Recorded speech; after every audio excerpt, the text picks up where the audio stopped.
Inama nshingamateka y'Uburundi yakoranye kuri wa gatanu igerekezo rya ndwi nzero mwaka w'2022 irongowe n'umukuru wayo Daniel Gerazi Ndabirabe kwari kugira bige kandi bemeze intego y'ibwirizwa rishinga amategeko agenga abapolisi batoyi.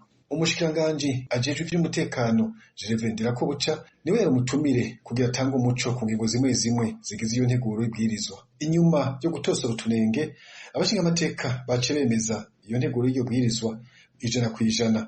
Tumenyeshe ko ingingo y'115 iyo nteguro y'iryo bwirizwa ivuga ko imyaka umupolisi mutoyi atarenza ari mu kazi ari 45 yuzuye, kandi ko ashobora kongerwa imyaka 2 y'akazi ishobora kwisubiriza rimwe gusa mu gihe abisavye.